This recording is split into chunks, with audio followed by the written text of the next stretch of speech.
অসমবাসীলৈ মই মৰম যাচিলো অসমৰে সন্তান হৈ ৰচনা ৰচিলো মোৰ ৰক্তৰে ভৰা মোৰ গানৰ কলম হলো অসমীয়া আমি চব জয় আই অসম। নমস্কাৰ দৰ্শক মণ্ডলী, আপোনালোকক মই স্বাগতম জনাইছোঁ নামটো আমাৰ দুখীয়া ৰকষ্টাৰ কাৰ্যক্ৰমলৈ। ইয়াতে আমি দুখীয়া ল'ৰা ছোৱালীবোৰক থাইলেণ্ডৰ কছাৰী দুখীয়া গায়ক, তেওঁ এই কলৰ ভেলেৰে উঠি আহিছিল বানপানীত, উঠি আহি ইয়াতে পৰি আছিল, দেখিব পাৰিছে ব্ৰহ্মপুত্ৰ। কিন্তু এতিয়া আমি তেওঁক যেতিয়া আমি মাতিবলৈ গ'লো, তেওঁ ক'লে যে তেওঁ ছিংগাৰ, তো আমি উঠাই আনিলো ইয়াতে।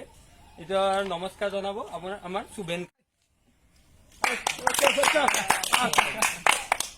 শুভেনকাৰ বন্ধু, আপোনালোকে জানে শুভেনকাৰ।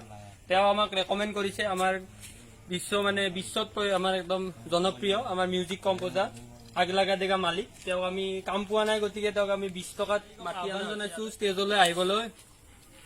অ আগলাগা দেগা মালিক আহো, শুভেনকা ঘুমাল আছো, আহো সোনকালে আহো, নাই কিয়া সোনকালে আহো।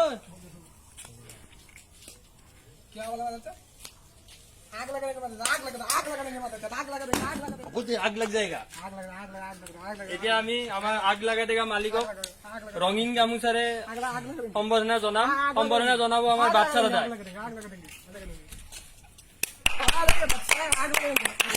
নিজৰ আসন গ্ৰহণ কৰিবলৈ অনুৰোধ কৰিছো, আদৰিবলৈ আপুনি নিজে নিজৰ চিট গ্ৰহণ কৰক। आग लग जाएगा,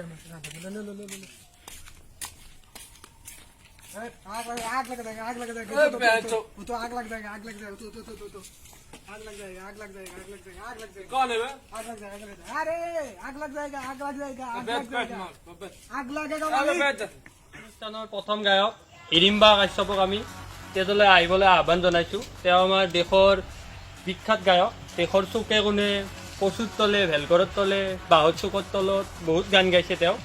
আমি তেওঁক আহ্বান জনাইছো মঞ্চলৈ আহিবলৈ।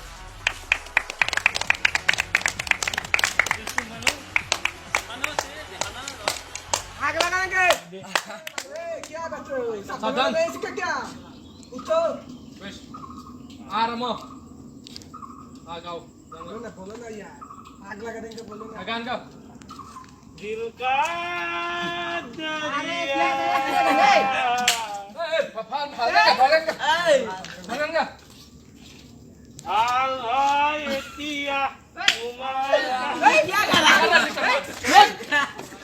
আমাৰ সময় হৈছে আমাৰ অনুষ্ঠানৰ নেক্সট গায়ক দুখ বেজবৰুৱাৰ।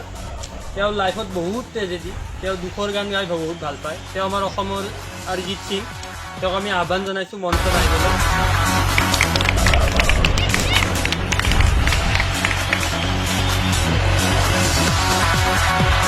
নামটো কি তোমাৰ? দুখ বেজবৰুৱা। ঘৰ ক'ত? ঘৰ হায়দৰাবাদৰ বামুণী। क्या बोले? पता नहीं, अरे तुम्हारे बाप के बारे में कुछ बताओ यार, हमें भी जानना चाहिए ना। ओ मैंने याद किया, एक वीडियो डाला था ना, स्क्रीन पर देखा जाए, बाप का वीडियो स्क्रीन पर दिखाया जाए। মোৰ নাম দুখ বেজবৰুৱা। মই বহুত দুখীয়া পৰিয়ালৰ হয়। মোৰ ঘৰৰ অৱস্থা বহুত বেয়া। মোৰ মা সৰুতে ঢুকাল, মোক দেউতাই বহুত কষ্টৰে ঘৰত পোহপাল দি আছে। মোৰ ঘৰৰ অৱস্থা একেবাৰে বেয়া। দেউতাই যি পইচা আনি উপাৰ্জন কৰে সেইখিনি পইচাৰে মোক চলাই আছে বৰ্তমান। মোৰ সৰুৰে পৰা বহুত মন আছিলে ডাঙৰ গায়ক হ'ব, ডাঙৰ নাম কৰিব। মোৰ এতিয়া বহুত দুখ, ঘৰৰ বানপানী সকলো পানী। যেতিয়া মোৰ বাপা জন্ম হয়, সি মোক মাতিছিল, বাবা দেউতা পৰমেশ্বৰ, তোমাক মই সেৱা ভৰিত ধৰি ক'লো যে মই ডাঙৰ ডাক্তৰ হ'ম। মই বাপা তই নহ'ব, তই ডাক্তৰ হ'ব নবি বাপা, তই ডাঙৰ গায়ক হ'ব। নহয় দেউতা পৰমেশ্বৰ, মই ডাক্তৰে হ'ম। নহয় বাপা তই গায়ক হ'ব লাগিব। বহুত তেনেকৈ কষ্ট কৰি আজি ইমান ডাঙৰ স্থান পালা। বহুত বেমাৰী যিদিনা সি গান গাইছিল, সি গান গাবৰ দিনা চৰাই চিৰিকটি কাউৰী উৰি যায় গাছৰ পাতবিলাক সৰে, ইমান ভাল চাউণ্ড তাৰ। গৰু গাইছে এইটো লেমু চিঙি ডাউৰি থাকে, ইমান হেৰি নাই।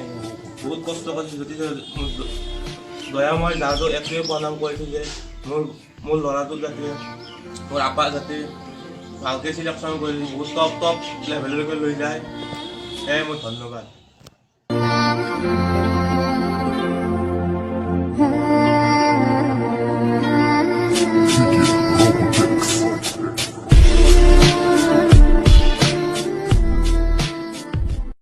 Thank you. तुम बेटा जो भी गान गा लो बस आग लगा दो आग लगा दो आग लगा दो आग लगा दो आग लगा दो जा गान गाओ ও বাপা হরকান্ত তোর ঘরক না যে বিয়াকা ও বাপা তোর ঘরত আছে কতল রাথা যাবি তই নিতে নিত বুঝি না পাও মন শীত হ'ব বাবা গান মাথা কৰা ইয়ালে জি লক জিন্দগি आग लगा दो तुम आग लगा दो এ মা শক্তি দে না